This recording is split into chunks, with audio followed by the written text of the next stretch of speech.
What is going on, full-time family? I'm doing this video at a request of my boy Gary Kendrick Jr. I'm telling you guys right now, this video is going to probably piss off a lot of people, especially the emotional people. So if you're one of those people, one of those betas always looking for a good victim story, this is probably not the video for you, man. Because I, on the other hand, am somebody that is always looking at the sport of MMA through a different lens than most fans. Most fans are just casual fans, watch the fights on the weekends, read the headlines. They don't pay attention to it much more than that. Me, on the other hand, I paid attention to the sport not only through predictions and breakdowns of fights and through running this channel, but also I really enjoy the business side of it. And if you listen to the Chael Sonnen podcast and just the interviews with Dana White, there's a lot of ways you can really learn. The Joe Rogan podcast, Brendan Schaub podcast, there's a lot of ways you can kind of learn the ins and outs of the business. And Brendan Schaub recently just did a great video on this topic, on Cris Cyborg, and what she's going through with the UFC right now. Now, with that being said, my boy Gary Kendrick Jr., you can see on the screen, this is what he asked. He said, I'm leaving this comment after the Ariel Helwani interview, and I'm thinking it's more about her rematch with Amanda and a public apology than the money. You should do a recap on her interview with money. That's the most I've ever heard Cyborg talk her entire career. Alright. So I watched this interview and I took some notes throughout it just because there's a lot of things Cyborg said where if you go into this interview automatically under the belief Cyborg is a victim, this has nothing to do with contract negotiations, then you're going to miss a lot of the points that were said to the contrary. You got to understand this is a business, guys. Not just for the UFC, but also Cris Cyborg. Cris Cyborg is a brand herself. And so she does not want to damage her brand if her contract negotiations don't go well. If Dana White is putting out in the public that he believes Cris Cyborg is scared of the rematch, then Cris Cyborg has to come out and say, I'm not scared. It's Dana White's fault. It's not even necessarily anything to do with who's scared or who's not. This is about both companies protecting their brand and these negotiations playing out in the public. So with that being said, I'm going to get straight into my notes. So in the beginning of the interview, Cris Cyborg said that she brought up Dana White. She said, I know Dana White used to try to fight. He thought he was going to be a fighter. He really wanted to be a fighter. And he didn't have much success when he tried fighting. She said, and she thinks Dana White's a little bit jealous because she has success in the sport and he couldn't. So that already raised red flags off the bat. What? You think Dana White's jealous of your success as a fighter?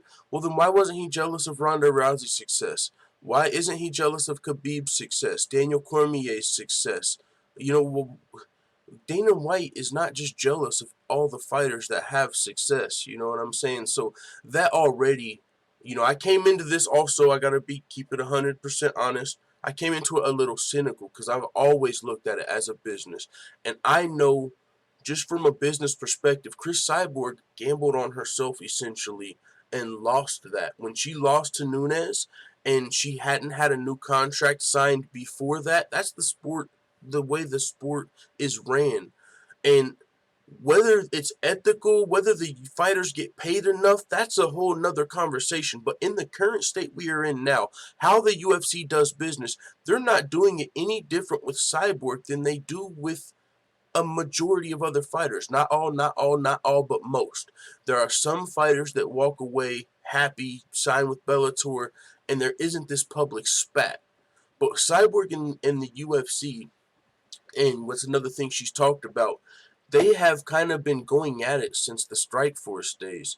Whenever the UFC was trying to use Ronda Rousey to build the sport, whenever Dana White finally came around to it. If you recall, Dana White said a long time ago women would never fight in the UFC. Well, that changed, and Ronda Rousey was a big reason for that.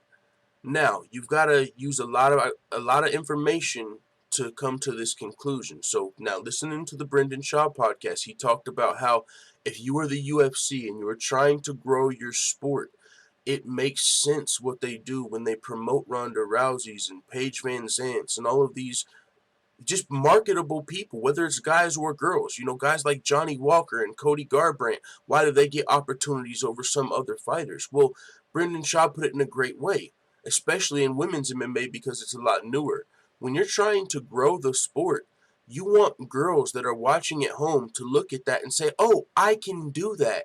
That way they start to get into the entry level of MMA, whether it's wrestling, whether it's striking. They get interested in martial arts when they see Ronda Rousey, when they see Paige Van Zandt. So when they promote these people, it's not racism.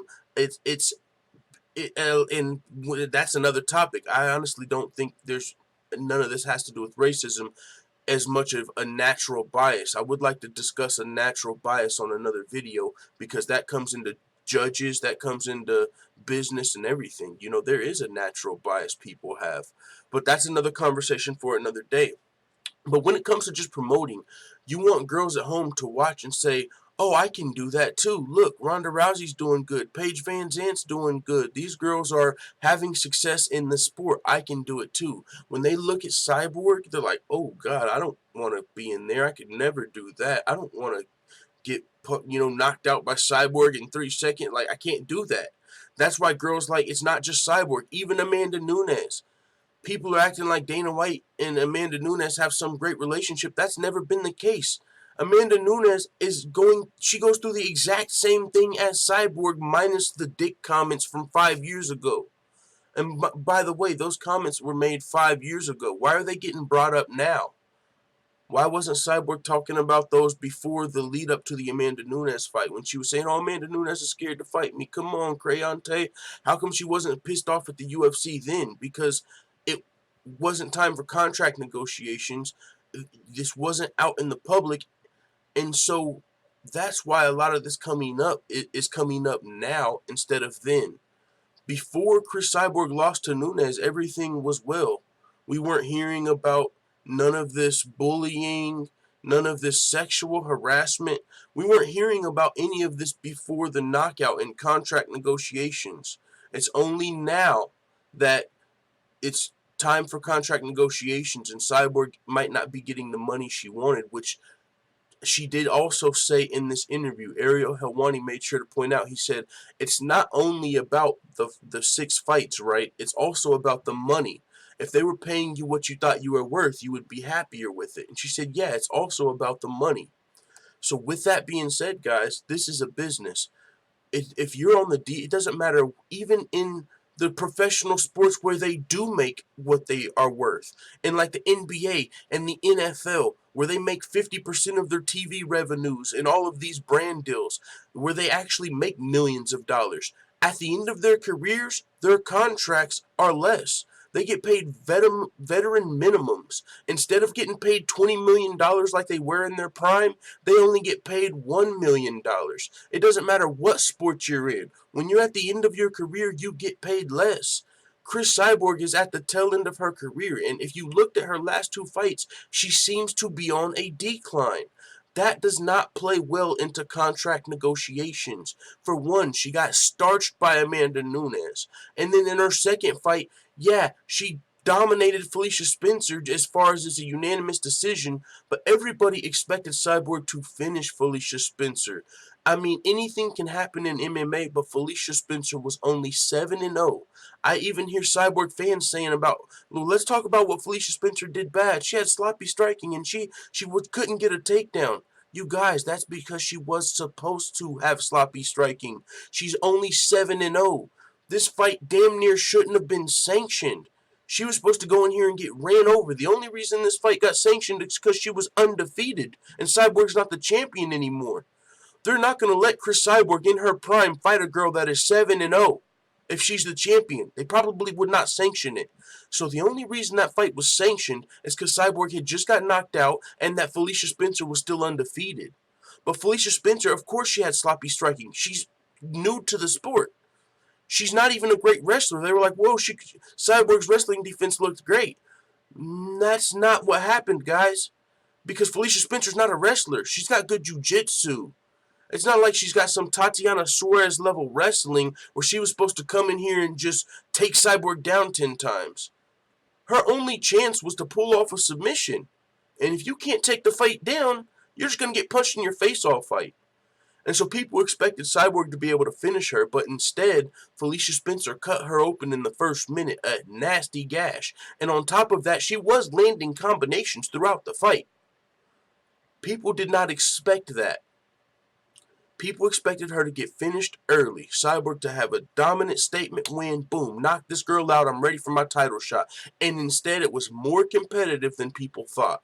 Cyborg still had a dominant victory, but it was more competitive than everybody expected. And so that is why when you're coming off of a knockout loss and also a fight that was more competitive than people expected with the girl that's only 7-0, you're not going to get paid $1 million per fight. Or let's just say Cyborg wants $100,000 per fight. That's just not feasible if you're the UFC. Maybe if you knock out Amanda Nunes, then we can renegotiate. And Dana White has said, hey, I was willing to let her fight Nunes and then renegotiate. But Cyborg also said in this interview she wants one fight and done. She wants one fight and then to be free. That's also not feasible. And as a business, the UFC will never let a fighter fight in a title fight and then walk. You will either have a contract you will either have a clause in your contract that says if you're champion, you can't walk away for at least 3 fights, or you will have a extended contract for like 6 fights, and that way you're still with the promotion. They will never, ever, ever, ever let somebody fight one fight in a title fight and walk away. So that's an unreasonable demand. So now we have to start to look at this from the promoter's standpoint, the person who writes the checks. We can't look at this only emotional, because you got to realize they're throwing a bunch of people's emotions into this. But oh, Dana White said I look like a man. Joe Rogan said I had a dick. Man, like it's sexual harassment. Whoa, whoa, whoa, whoa, whoa. Why are we only talking about this now that we're contract negotiations are not going our way and we're not getting the money we want or the deal we want? We don't have leverage. When you have the belt, you have leverage. You lost the belt, so your contract, you don't get to make the terms of the contract. So now we start talking about, oh, they said I had a dick 5 years ago, or they said I looked like a man 5 years ago. Since then, you've signed contracts, you fought on pay-per-views. You were not talking about Joe Rogan saying you had a dick when you were fighting on John Jones pay-per-view. You were not talking about sexual harassment from Dana White when you were fighting on John Jones pay-per-view getting pay-per-view points. None of that. It's only now that it's contract negotiations. And a lot of people are getting emotional. Oh, they did say that 5 years ago. You're right. But that's because also a lot of people don't know anything about the actual business of the sport. They don't know anything about promoting. And so they automatically take this victim standpoint because there's so many victims out here, and especially in this day and age, so many, beta people raised by their mothers just with all that emotion, just so many emotional betas out here that just are looking for the next victim story. Just can't wait to find the next victim. Don't care about contract negotiations. Don't care about leverage. Don't care about reality. Don't care about the fact we just seen a fighter get knocked out and then fight to a decision with a 7-0 fighter. And so, yeah, you don't have leverage in contract negotiations. Cyborg is the greatest fighter outside of Amanda Nunes to ever do it. But that does not mean she can get overpaid at the tail end of her career. That's just not how business works. And I know people don't like to hear about the business of the sport, but that's what's going on here, man. The contract negotiations aren't going Cyborg's way. And so, but this is still good for Cyborg, because the good thing is there's so many emotional people with victim mindsets these days and ages. It's actually raising her brand. So now when she goes to Bellator, people are like, no, it's because Dana White was so mean. It's not because she didn't have leverage in contract negotiations. And Because now let's talk about that. If Cyborg were to beat Amanda Nunes in the rematch, she would have a lot of leverage, guys. She could ask for however much money she wanted. Because then, not only would she have the belt, but the UFC would also need the trilogy. If Cyborg beats Nunes, now it's 1-1. Now we have to see the third fight. So that gives you all the leverage in the world if you can beat Nunes. But I think a lot of you agree. The Cyborg we saw versus Felicia Spencer will not beat Nunes. The Cyborg we saw versus Nunes will not beat Nunes. Cyborg has to have a whole new game plan and look better than she's looked as of late. And fighters don't get better with age. Unless you're younger. When you're at this age, you're typically declining. And so if you're not confident you can beat Nunes, it makes way more sense to go to Bellator and fight these girls that are not on your level. And let's say you get $100,000 to fight Nunes, but if you lose, you only get $10,000 per fight. You're like, no, man, because I might lose and I'm not going to get what I'm worth. Meanwhile, you can just go over to, let's say, Bellator and just get $40,000 per fight, and you just keep beating these girls. You know what I'm saying? Like, $40,000 starts to add up when you knock out all of these girls that aren't on your level. Now, if you want the big money and you want to save your legacy, as far as through fighting and not just through the victim way, which, hey, it is what it is. Maybe that's the way you got to get it. You could fight Nunes, and if you win, you've got all the leverage. Now you can ask for $200,000 because you just beat Nunes, and people want to see the trilogy. So that's my take on it. I'm giving it because somebody asked for it. I know there's a lot of people jumping on the Cyborg's a victim train, and hey, I'm sure she is. All of these fighters are, in a sense. All of them are underpaid in a sense, so I get it. But the name of the game is lowest risk, highest reward. And when all is said and done, when you look past the comments made 5 years ago that are getting brought up today, when you look past that, on paper, Cyborg is potentially on a decline and she's no longer the champion, and there's a lot easier money to be made at Bellator, and that's just the real deal. Whether Dana White says it or not, it doesn't make it a lie just because Dana says it. There are easier fights at Bellator, that's a fact. The Cyborg we saw versus Felicia Spencer does not look like she can beat Nunes. That's a fact. Those are not lies just because Dana White's some big, bad, mean guy. That's the truth. So with that being said, hope you guys don't get too emotional from this video. You know what I'm saying? But I look at it from the business, the promotional standpoint and all, and this is my input. So let the full-time family know what you think in the comments. I'm out.